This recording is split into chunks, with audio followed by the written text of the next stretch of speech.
Lors de notre dernière vidéo, nous avons abordé le thème 1 de géographie, l'accès aux ressources des humains sur la planète.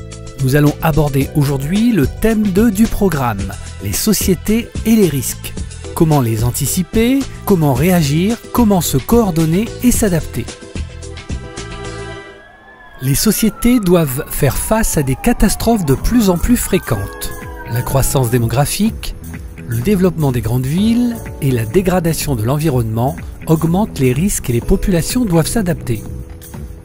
La question à laquelle nous allons répondre est la suivante. Comment les sociétés font-elles face à la diversité des risques qui les menacent? Le cours se découpera ainsi. Nous verrons d'abord les différents types de risques, ensuite le rôle que jouent les pays dans l'aggravation de ces risques, et enfin nous terminerons en montrant que les États ne sont pas tous égaux devant les dangers. Les pays sont de plus en plus exposés à des risques croissants. Ce sont d'abord les risques naturels. Ils sont nombreux et les plus courants sont les cyclones, les inondations, les sécheresses, les incendies. Ces aléas climatiques provoquent des catastrophes spectaculaires. Plus localisés, les risques sismiques sont surtout situés dans des zones où les plaques tectoniques sont en confrontation. Mais l'homme peut être aussi à l'origine de ces risques. Ce sont les risques technologiques et sanitaires.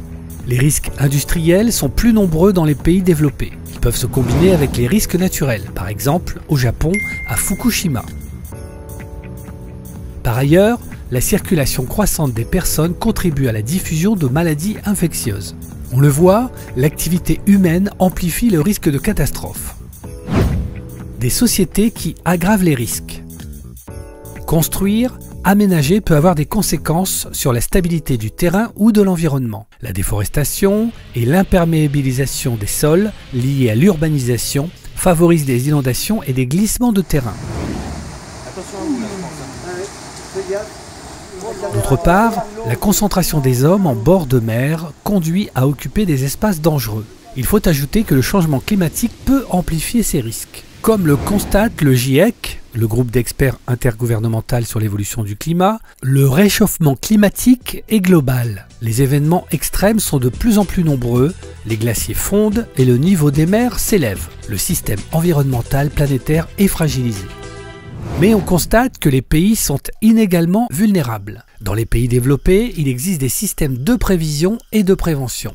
Des technologies sophistiquées surveillent la formation des cyclones et des failles sismiques. Ces outils technologiques permettent de diminuer le nombre de victimes mais n'empêchent pas les dégâts matériels. En Europe, la directive Seveso contrôle les industries à risque. Des plans de prévention des risques sont établis.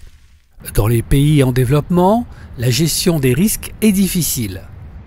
Faute de moyens, l'anticipation du risque est plus limitée. Les constructions sont souvent inadaptées, les communications difficiles et les secours se révèlent tardifs et mal organisés.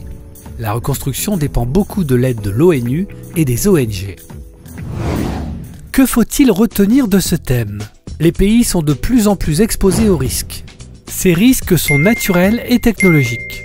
Le risque sanitaire doit aussi être pris en compte depuis la crise Covid. Le degré de développement d'un pays amplifie et aggrave les risques.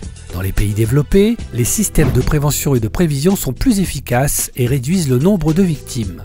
Quels sont les mots-clés à retenir dans ce thème?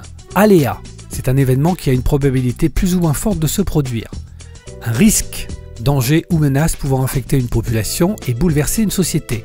Prévention, démarche pour empêcher un risque de se réaliser ou pour en limiter les effets.